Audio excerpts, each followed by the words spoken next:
Eu quero hoje meditar num salmo que quase todo mundo conhece de cor, mas eu gostaria de trabalhar uma visão de crescimento que nós percebemos no salmo de número 23. Então, vamos dar um pouco de outro entendimento, além de todos aqueles que nós já conhecemos e daquilo que nós temos e confessamos sobre este salmo. Ele é um poema, mas hoje eu queria descobrir nele uma visão de crescimento nas nossas vidas espirituais, tá ok?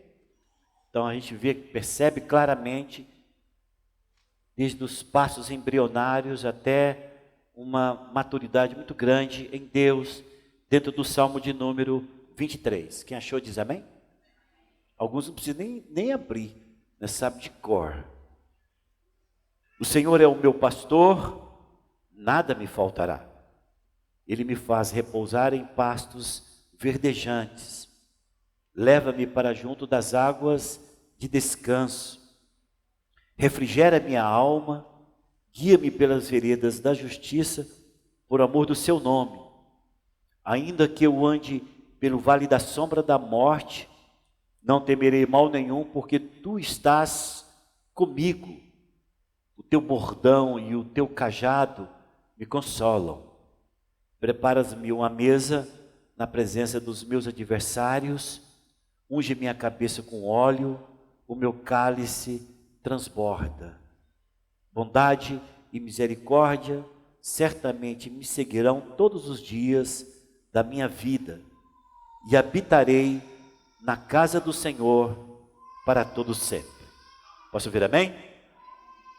Irmãos, nós vamos perceber neste salmo, e eu espero dar a ele um novo brilho no seu entendimento, de que você pegue ele agora e veja ele por esse outro ângulo novo, para alguns novo, talvez para outros é café requentado, mas não importa, você vai tomar esse cafezinho de novo. O que é importante é você descobrir nesse Salmo 23, que o salmista, talvez não sei se foi a intenção dele natural, mas como todos os salmos foram soprados, inspirados por Deus, ele de maneira consciente ou inconsciente, eu não sei, ele dá ele dá degraus de crescimento e maturidade em Deus, até que termina dentro da casa do Senhor. Nós temos falado muito a importância sobre a casa de Deus, a casa do Senhor, né? E eu quero ver se hoje nós conseguimos imprimir um pouco mais de significado e de sentido de você estar aqui hoje. Talvez você esteja perguntando, por que eu tenho que estar todo domingo na igreja, que seria o ideal de toda igreja? Você vai aprender um pouquinho hoje o porquê disso, tá ok? Então, nós vemos aqui como se fosse uma escada de crescimento, assim como a gente percebe crescimento na vida dos nossos filhos. Agora eu vou dar muito exemplo de criança, não porque eu seja pai, mas porque eu sou avô agora. E eu acompanho algumas coisas no crescimento do Zaio, né? Zaio, esses dias parou no hospital, porque criança na idade do Zaio, tudo que vê põe na boca. Já viu isso? Se você colocar um espinho, ele leva para a boca. Porque tudo ele quer, não sei se eles dizem que é a fase, né? Do sentir gosto, essa coisa toda. E ele foi levado porque intoxicou com alguma comida que tenha comido ou alguma coisa que colocou na boca. Os pais têm que estar o tempo inteiro cuidando de crianças recém-nascidas justamente por isso, porque cada momento da vida da criança tem uma fase, e não é diferente de forma espiritual. Não é diferente. A gente percebe crescimento espiritual com algumas similaridades com relação a nossas crianças, nas suas fases que nós acompanhamos agora. Esquecemos como nós fazíamos, né? Mas agora acompanhamos como nossos filhos ou os nossos netos agem. E por isso que é importante o pai ter muito cuidado com a casa tem que estar sempre muito limpa, muito observando o que tem, o que se pode colocar na boca, principalmente aqueles botões pequenininhos, aquelas coisas, isso ali é uma brincadeira.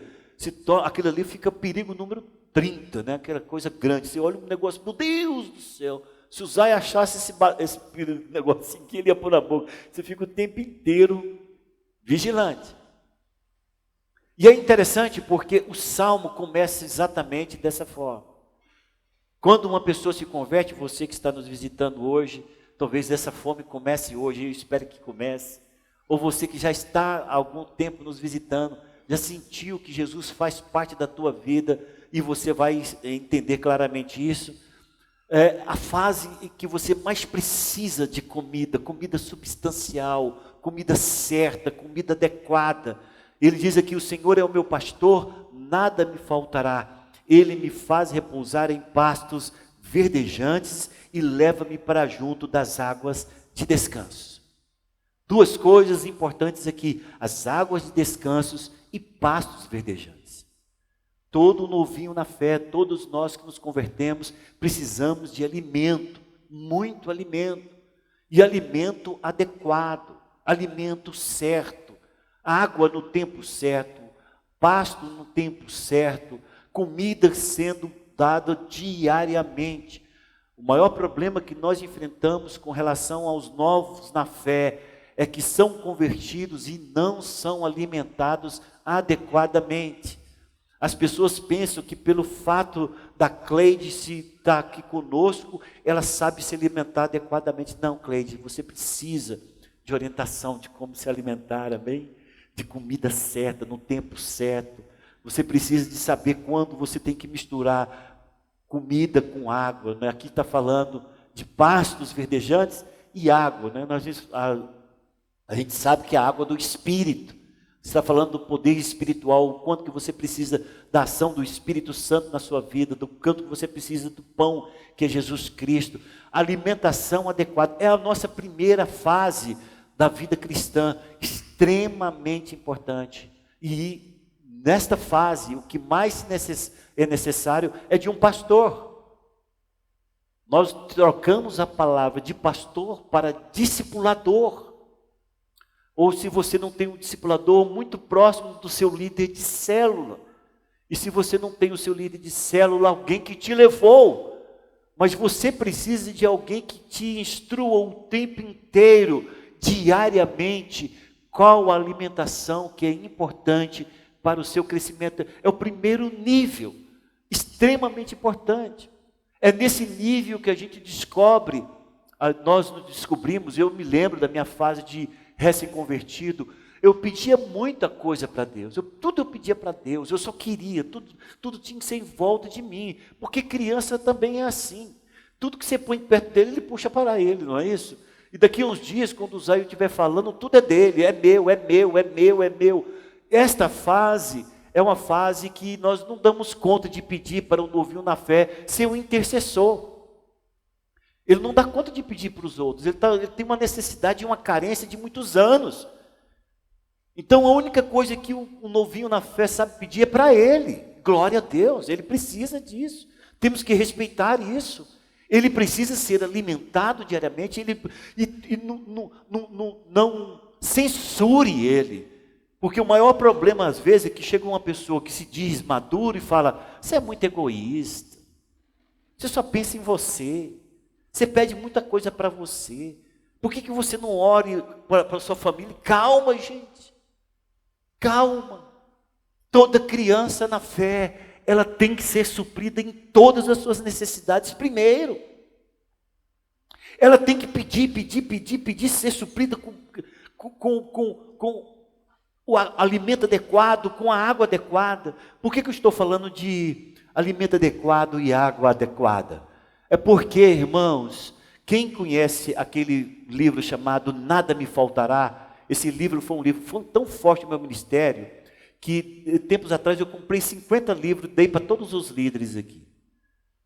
Aí os líderes liam o livro e devolviam para nós, para a gente entregar para outros. Foi indo o seguinte, compramos 50, entregou, voltou 45, entregamos os outros 45, voltou 30, Aí você entregou 30, voltou 15, agora acho que a gente tem uns 3 ali. A gente não importa que não quer devolver. É importante? Ficou com ele? Glória a Deus. Continue comendo dele. Mas nesse livro diz o seguinte, que a ovelha, ela precisa muito do pastor, e nós somos comparados à ovelha, porque a ovelha, ela tem uma mania de querer beber água de enxurrada. Tudo que ela vê que não é grama e é água, ela quer beber, igual criança que tudo põe na boca. E uma ovelha que bebe água de enxurrada, ela vai logo adoecer, porque o sistema imunológico de uma ovelha é muito frágil. A ovelha, ela tem que ser conduzida a pastos verdejantes, porque é dali que ela vai tirar o nutriente dela muito forte. Eu queria ter tido tempo, e só lembrei depois que começou o culto, eu ia trazer, porque foi algo extremamente significativo, e os pastores não sabem como essa ovelha conseguiu sobreviver tanto tempo, mas acharam pouco tempo atrás uma ovelha sumida por 6 anos, do seu pastor, e o pastor reencontrou a ovelha. Vocês têm que ver como é que era a ovelha. A ovelha, ela estava desse tamanho aqui, ó. O pelo dela cresceu, da cor do chão, né? Todo sujo. A cara dela toda encapuzada pela lã. E nós sabemos que existe um mal chamado o mal da ovelha virada. Por que o pastor não dorme muito bem à noite? O pastor de ovelhas mesmo. Porque quando é no tempo ainda, quando elas estão quase prontas para serem tosadas, aquele pelo dela, se ela vira, ela não dá conta de desvirar, o pezinho dela é pequenininho. Morre, sabia? Morre, ela fica ali, fica dia e noite ali, se torna uma presa fácil para os predadores. Porque o pastor tem que chegar a ela e virar ela, pôr ela de pezinho. Se ela cair de lado, aí os pastores ficaram admirados, porque esta ovelha não teve esse problema da ovelha virada. Durante esses 6 anos, em qualquer momento que ela virasse, ela estaria morta. Ela não dá conta de voltar. E aí tirou a foto, é impressionante. Porque a ovelha bem alimentada, é isso que deveria produzir, ela tem que produzir lã. Escute, você que é uma ovelhinha daqui dessa igreja, você é importante para nós, porque se você é bem alimentada, se você é adequadamente tratada, tudo que você colocar as mãos prospera. Sabia disso? Tudo que você coloca as mãos, sabe por quê? Porque a sua alegria, a sua unção, a sua presença, a sua positividade muda ambiente, muda família, muda casa, muda ambiente de trabalho, muda tudo. Não importa o que você faz, onde você entra, a alegria entra, as pessoas admiram, gostam, tudo que você faz prospera. E quando você começa a prosperar, e você é alimentado adequadamente, você passa a ser uma excelente dizimista, uma excelente ofertante, você passa a ser muito grato a Deus. E esta igreja, tudo que você vê e tudo que nós temos, é mantida com dinheiro. E hoje, qual que é a minha lã, pastor? Que lã eu poderia dar, a não ser o seu dinheiro, que é importante para nós, o seu ministério, o seu chamado, sua oração, sua intercessão, tudo isso é lã para nós. Então, essa primeira fase, ela é importantíssimo, que todos nós tenhamos ela muito bem regulada pelos líderes, pelos discipuladores, pelos líderes de célula. Se você é uma pessoa que começou agora recentemente conosco, não ande sozinho. Eu quero te pedir isso como pastor, não ande sozinho. Pastor, mas eu não conheço ninguém. Se você não conhece ninguém, vem até mim, eu vou te indicar uma célula para você participar perto da sua casa. Aproxime desse líder. Olha, não gostei, o líder trata difícil, ele é muito duro, eu te indico outro, até você se encaixar. Sabe por quê, novinho na fé? Você precisa ser alimentado pelos pastos verdejantes e pelas águas tranquilas. Esse alimento e essa fase em que você tudo precisa e só você, nós respeitamos e queremos que você passe por ela da melhor maneira possível.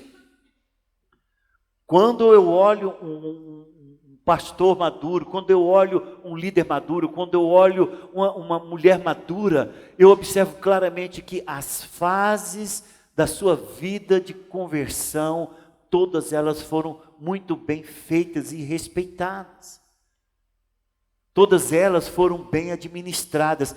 Todas aquelas pessoas que não queimaram etapas, são líderes que são muito firmes no caminho do Senhor. Então nós vemos essa primeira fase e o salmista está dizendo, olha, eu já passei por ela, em que o Senhor é o meu pastor, nada me faltará, Ele me fez repousar em pastos verdejantes e me levou para as águas de descanso. É claro que eu estou colocando dentro do nosso contexto da palavra de hoje.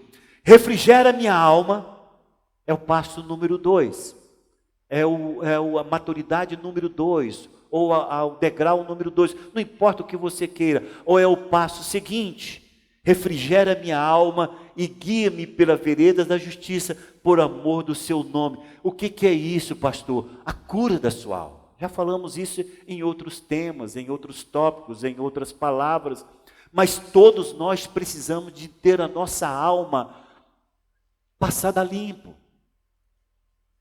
Esse negócio de refrigerar a alma é uma etapa importante. Depois que eu sou adequadamente alimentado, depois que eu sou suprido por aquelas necessidades mais imediatas, depois que eu sou suprido em cuidado, em saber me alimentar adequadamente, eu começo a me olhar, eu começo a olhar para dentro,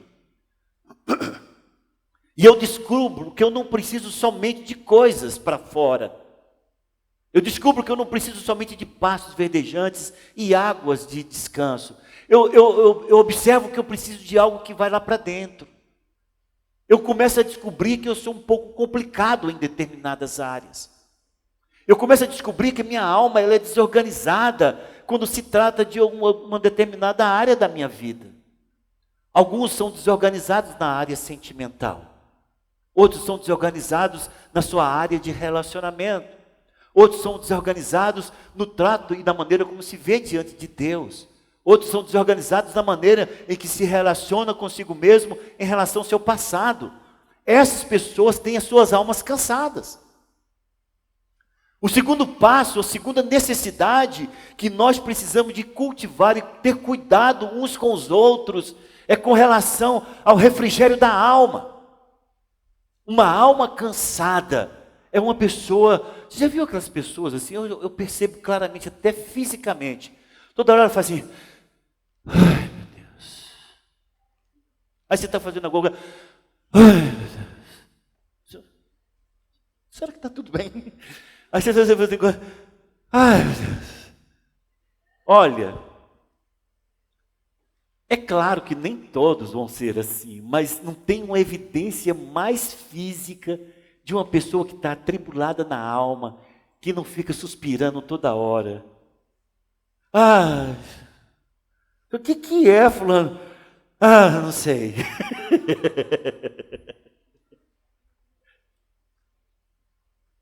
Mas escute, nós fomos muito machucados lá fora. Nós fomos muito machucados no contexto familiar. Todos nós, nossos pais, nossos irmãos, nossos vizinhos, todos nós éramos vítimas de uma maquinação maligna. E nos formamos dentro de um contexto em que todos se feriram. Uns mais, outros menos, uns mais profundamente, outros mais superficialmente. Mas todos nós nos ferimos. E quando nós nos chegamos diante do Senhor, nós chegamos com fome, com sede e machucados interiormente. E o maior problema de muitas igrejas, eu não vou falar da nossa, porque eu tenho muita preocupação com isso, é de irmãos que não se importam com a alma do outro, não se importa com os sentimentos do outro, que precisa ser curado. E a minha preocupação, irmãos, é até mesmo com os jovens antes de se casarem. Porque quando você casa duas pessoas que têm problema de alma, vai ser um relacionamento muito conturbado. Porque quando eles se casam, eles se escondem, eles se enclausuram dentro dos seus próprios sentimentos e não deixam o outro ver o que ele é realmente. Só que ninguém dá conta de se segurar a vida inteira. E vai chegar um momento em que ele começa a jogar tudo que ele realmente é para fora. E quando ele começa a jogar tudo realmente o que ele é para fora, a outra fala, eu não te conheço. Não é assim que muitos fazem, casais? Eu não sabia que você era assim. Meu Deus, onde que estava esse bicho? Eles falam porque aí a mais clássica é, você está colocando as suas garras para fora. Não é assim? Quando você coloca duas pessoas que não foram tratadas, se converteram, se envolveram na vida cristã e não foram tratadas, não receberam refrigério para a alma, não receberam a cura para os seus problemas, e essas pessoas entram para um relacionamento, vai ser um relacionamento extremamente complicado. Porque um doente não consegue curar outro doente. A maior parte das crises matrimoniais que eu resolvo no meu gabinete, eles são fictícios. Eles são da cabeça da própria pessoa. Eles não são reais. Eles desenham os problemas. E a maior dificuldade, às vezes, é de desentrincar aquilo tudo e falar... Esse é seu problema porque você pensa desse jeito, você teve esse contexto, você foi criado desse jeito, você teve esse problema de relacionamento, e o seu problema é esse, pela maneira como você foi tratado pelos irmãos, como é que o bullying lá na sua escola funcionou terrivelmente na sua vida, você tem esse problema. E para desentrincar isso aqui, e fazer com que cada um seja curado primeiro, dentro de um casamento que já está acontecendo, é muito complicado. Mas eu consigo, Deus tem me abençoado muito com isso. Então não tem casais que me encontram no meu gabinete que eu não consiga desentrincar esse negócio. Mas isso deveria ter sido feito antes do casamento. Isso deveria ter sido feito antes da aproximação. Por quê? Porque duas almas que foram completamente curadas ou que receberam o refrigério para sua alma, e agora ele começa a caminhar, olha aqui, guia-me pelas veredas da justiça. Ele começa a ser justo com ele mesmo. Ele começa a ser justo com as situações. O que é justo, pastor? Aqui eu posso dizer até que é santidade. É a maneira santa de caminhar dentro daquele caminho. Por quê? Para testemunho do nome de Jesus. Porque, irmãos, quando uma pessoa ela exacerba, quando uma pessoa trata a Laura Duda de maneira inadequada, Laura Duda, é você que falei o nome mesmo. Quando a pessoa trata às vezes a Laura Duda de maneira inadequada, a Laura fala, meu Deus, o que eu fiz com essa pessoa? Mas não fez nada, Laura. É que a outra pessoa está jogando em você os problemas da alma dela. Então, a segunda parte, o segundo nível que precisa ser levado em conta, e o salmista está vendo isso, é todos que se envolvem no caminho de pastos verdejantes e de águas tranquilas, precisam entender que precisam encontrar refrigério para sua alma e caminhar de maneira justa com ela mesma e com os outros. A única coisa que eu estabeleço no casamento quando me procura é a justiça. Alguns me procuram e eu chego e falo, Rui, você está errado, Rui. Desta vez, esposa? Não, vamos supor que fosse casado. A sua esposa está certa, você está errado. E muitas vezes eu falo, a esposa está errada, você está errada e você está certo. O trabalho com a justiça dentro do casamento. Por quê? Porque o salmista está dizendo que o Senhor nos encaminha para isso. O caminho da justiça, da coisa certa, do padrão correto, do nível correto, da maneira certa de caminhar. Por quê? Porque isso glorifica o nome do Senhor. As pessoas falam, Helder, eu gosto demais da maneira como você trata a tua esposa. Que coisa linda.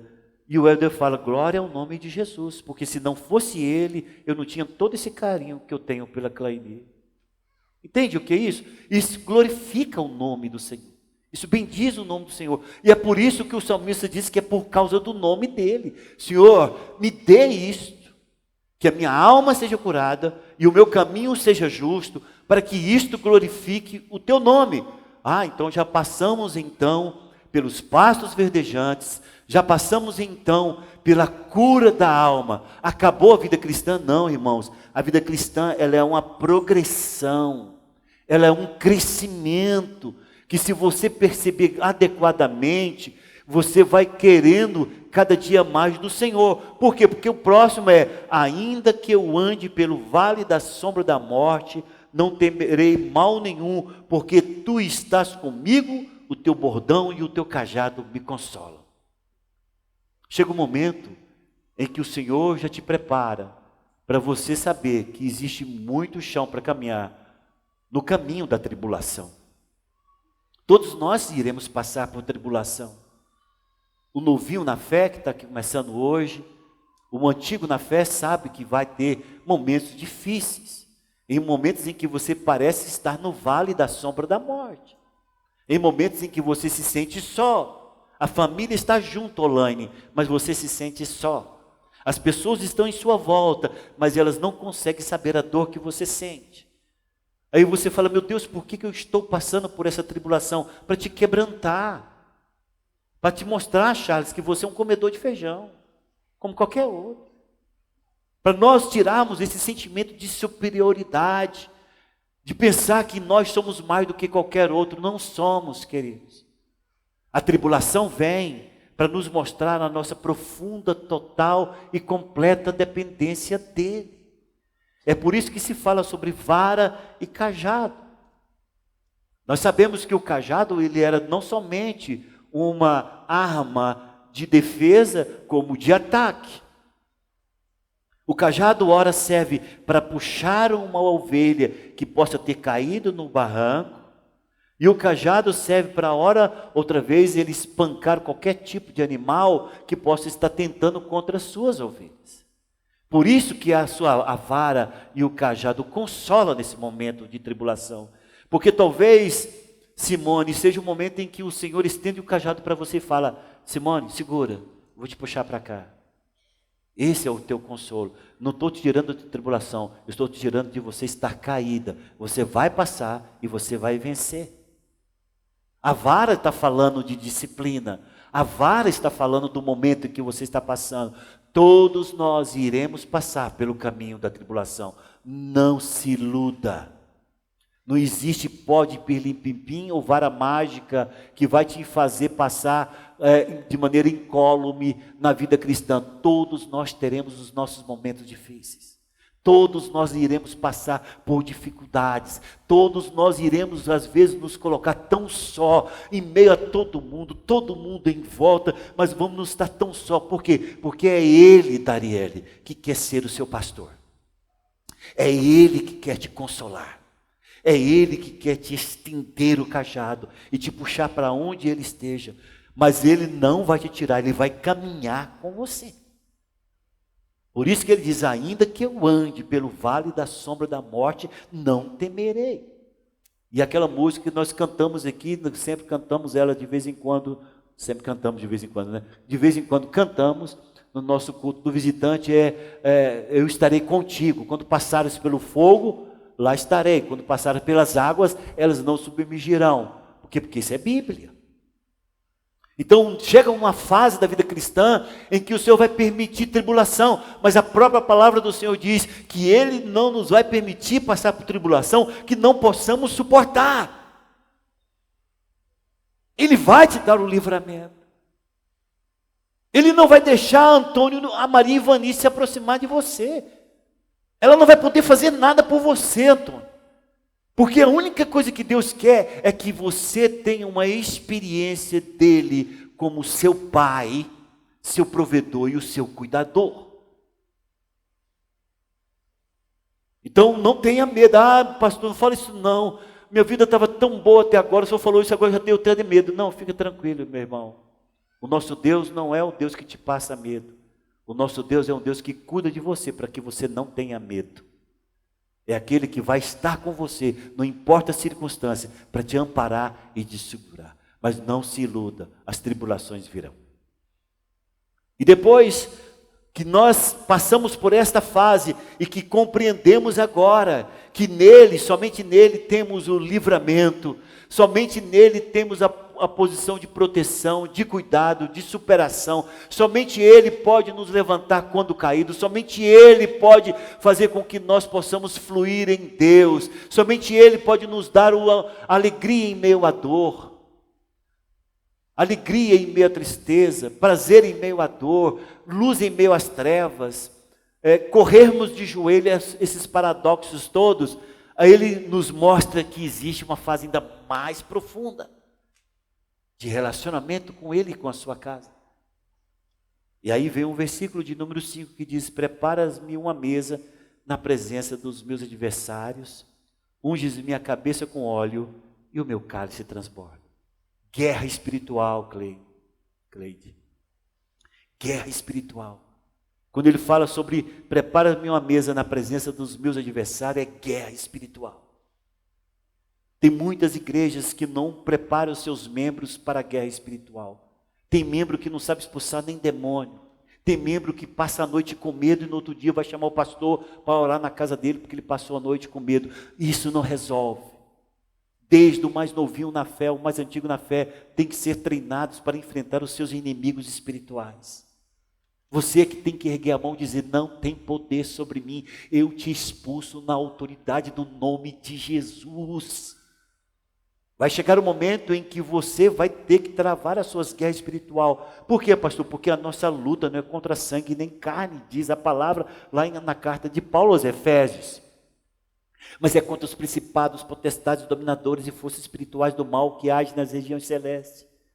E aí por isso que Paulo diz: então, tomar então um capacete. O que é o capacete, irmão? Não é um capacete físico. Tem gente que fala de manhã assim, tem gente que chega de manhã e fala assim: agora eu vou me armar para o dia. Eles fazem até o barulho, pensando que é esse tipo de capacete. Tem, estou falando para você. A gente respeita, né, a infantilidade ainda. Aí ele fala: tchau! Que é isso, irmão? A espada. Aí eu falo: não estou vendo nada. Tenha fé. Paulo está falando para nós, de maneira simbólica, quais as nossas armas de defesa e de ataque. Ele diz: olha, você precisa de ter a certeza da salvação, o capacete da salvação. A sua mente tem que estar guardada com a certeza clara de que você foi resgatado pelo Senhor Jesus. Por quê, pastor? Porque todos os dias teremos guerra espiritual. E a guerra espiritual ela é travada aqui, na nossa mente. Ele diz: olha, toma em tuas mãos, no seu peito, a couraça da justiça. Para guardar o quê? Guardar o seu coração. Para que você sempre caminhe no caminho da justiça por amor do seu nome. É de santidade, de separação, de ser guardado. Toma sempre a sua fé. Ela é como um escudo. E por isso que chama escudo da fé. Toma a tua fé. Para que você entenda que em Cristo você é nova criatura, o sangue de Jesus Cristo tem poder sobre a sua vida, você tem autoridade no nome de Jesus. Ele diz que no nome dele nós expulsaríamos demônios, falaremos novas línguas, imporíamos as mãos sobre os enfermos, eles ficariam curados. Então você tem o poder, e na sua fé você vai declarar: eu sou guardado, livrado de todo mal em nome de Jesus, os meus pés estão firmados na rocha. Isso tudo é o escudo da fé, que não tampa somente o meu coração, mas tampa o meu corpo inteiro. E ele diz: toma então agora a espada do Espírito, que é o quê? Que é a palavra de Deus. Você não vence inimigo pela força da mente. Você não vence o inimigo porque o Benelúcio falou que você tem poder. Você vence o inimigo porque você conhece a palavra. Você vai dizer: na palavra está escrito que eu tenho autoridade para te expulsar. E eu creio na palavra que me salvou e me resgatou. E pelo poder dessa palavra eu te ordeno: saia toda a opressão da minha casa. Porque eu sei que às vezes o medo toma conta. Irmãos, eu sou casadinho, eu já fui casadinho de novo. Meu bem dormindo, roncando, eu arrepiando todinho com medo lá em casa, sozinho. Eu falava: gente, eu sou pastor, porque eu casei, eu era pastor. Que medo é esse, Senhor? Me livra desse mal. Era eu que tinha que levantar e estender a mão e expulsar toda a opressão, espírito de inveja, toda a cadeia maligna. Gente, vocês não sabem o que era guerra espiritual nesse setor. Esse setor está limpo. Eu digo para vocês, esse setor e essa região aqui está limpa. Quem é no começo da tenda sabe que você não podia erguer a mão. Nina desse tempo, você erguia a mão, você arrepiava todinho, você falava, meu Deus do céu, o que é isso? Era uma luta, todo dia luta, todo dia guerra. Mas você vai passar por isso. Qual que é esse nível, pastor? Fique tranquilo, você vai chegar lá capacitado pelo Senhor. Deus não te coloca numa guerra em que você vai ser derrotado. Tanto é que a mesa da vitória já está preparada. Ele diz, preparas-me uma mesa na presença dos meus adversários. Olha, quando uma pessoa sobe num ringue para lutar, ele quer muito vencer, mas ele não sabe se vai vencer. Concorda? Quando alguém ia duelar na espada, ele tinha muita capacidade, mas ele não sabia se iria dar a sorte de aplicar toda a sua habilidade, ou se o outro lá, de uma forma estranha, passaria a facão nele e matasse. Alguém que ia tirar um duelo na época teve tempo de revólver, só que não é desses de faroeste, mais rápido não, um dava um tiro, outro dava um tiro. E se acertasse, matava. Agora, esses que iam para esse duelo, eles não saberiam se ia voltar com a vitória. Mas daqui não, irmão. Aqui a vitória já foi dada. Porque ele diz, preparas-me uma mesa na presença dos meus adversários. A mesa é minha, a vitória é minha, porque mesmo ele diz que nele nós somos mais que vencedores. Mas chega a fase da guerra espiritual. Então viram, vamos fazer aqui um retrospecto. Se alimentando adequadamente, comendo tudo que tem que comer de maneira correta, envolvido debaixo da graça do Espírito Santo, com as águas de descanso. Depois eu passo pela fase de que Deus começa a tratar com a minha alma, me cura, me coloca no caminho da justiça, porque eu preciso testemunhar a respeito do seu nome. Depois ele me leva no entendimento claro de que as tribulações virão, mas eu terei a vitória, porque Ele está comigo. Ele vai me dar a vitória. Depois eu caminho um nível mais profundo na relação com Deus e sei que a minha vida agora é guerra espiritual até o dia em que Ele me buscar, porque somente nele, naquele dia, eu terei o descanso. E agora vem a coisa mais importante, porque é a parte mais profunda e é aquilo que as pessoas dão menos valor, que é a última fase desse relacionamento de crescimento, de maturidade, que está no versículo de número 6. Bondade e misericórdia certamente me seguirão todos os dias da minha vida e habitarei na casa do Senhor para todo sempre. É nisso aqui que eu quero falar para você e ter um pouquinho mais de tempo. A casa do Senhor. Eu sei que todos nós somos templos do Espírito Santo. Se você for falar literalmente qual é a casa do Senhor, você põe a mão e fala, eu sou a casa do Senhor. Mas aqui também se torna a casa do Senhor coletiva. É onde 2 ou 3 se reúnem em nome dEle, para que Ele se manifeste. Se manifeste na vida daquele que está precisando de alimento, se manifeste na vida daquele que precisa de salvação, se manifeste naquele que está em guerra espiritual e precisa de ter agora a experiência de alguém que já passou por essa fase. A casa do Senhor. Nós estamos em um momento da vida da igreja no Brasil, e eu só quero falar de Brasil, mas eu sei que isso está acontecendo no mundo inteiro, em que está havendo um forte ataque contra as igrejas. Não é ataque de derrubar, queimar isso, não, porque igreja nós podemos ir para debaixo de uma árvore. Mas a igreja, a reunião da igreja, a comunhão dos santos. E como que isso acontece? Acontece já lá na base, em que as pessoas estão falando para outras e atacando a casa do Senhor, dizendo, você não precisa ir para a igreja. Olha o tanto de pastores que nós temos na internet. Você não precisa ir para a igreja.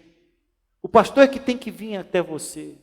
Você não precisa se congregar, porque nós temos o que precisamos aonde quer que nós estejamos e a hora que quisermos. Você pode assistir essa palavra de domingo hoje, no domingo que vem. Você não precisa ir, irmãos, mas nada substitui esse ambiente que nós estamos tendo aqui agora. As pessoas que vão ouvir essa palavra depois, eles não percebem, não sentiram e não viram o manifestar do Espírito Santo tocando no coração de cada um de nós, neste momento e agora.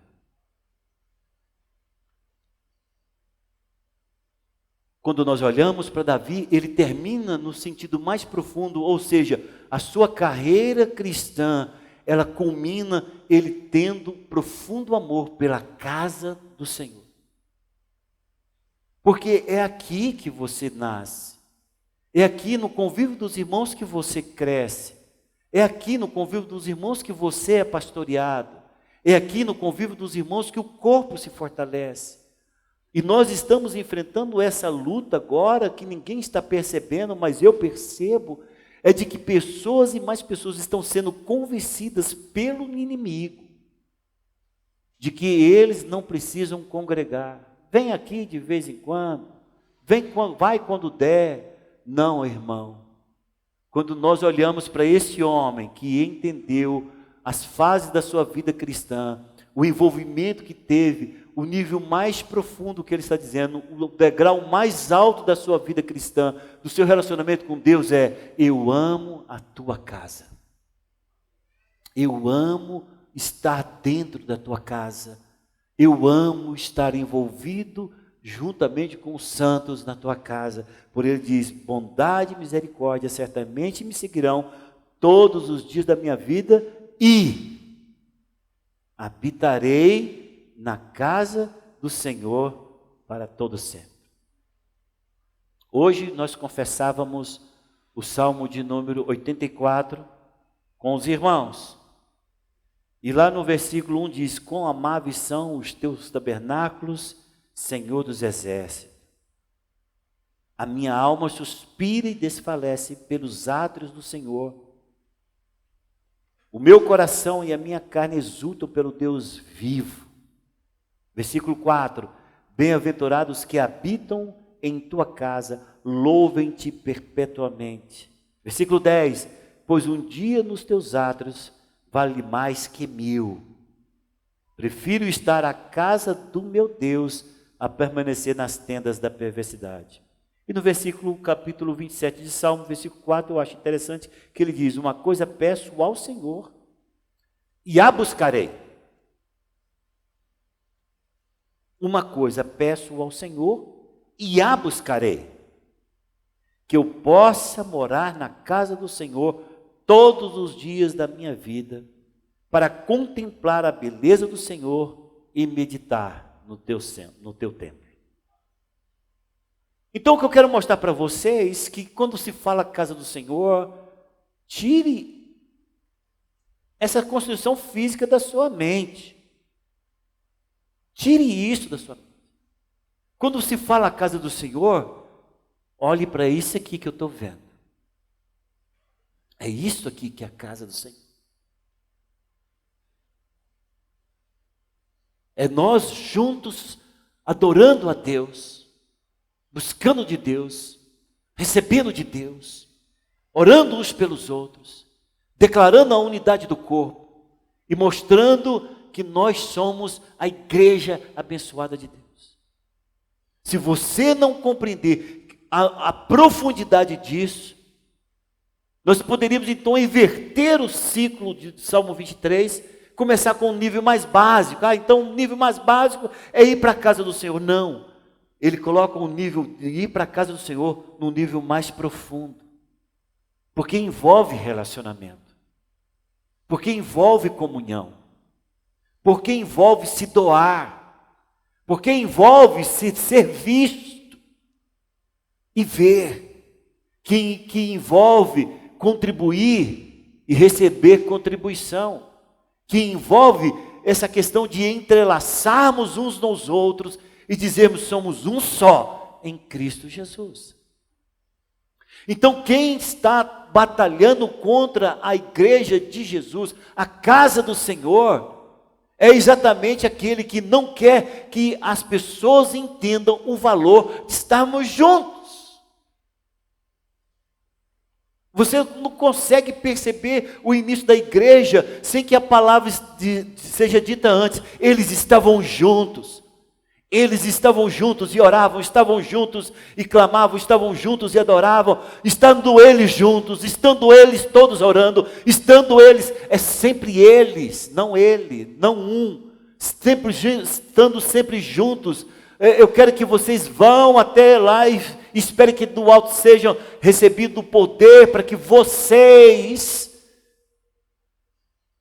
O Senhor não trabalha com o intuito de pensar que o indivíduo ele tem que se destacar no corpo de Cristo. Ele trabalha com o entendimento claro de que a sua casa é importante para ele. Então, se você não ama a casa do Senhor, você precisa saber em qual estágio você parou, para que você prossiga a ponto de chegar aqui e falar, esta reunião para mim é tudo, é importante.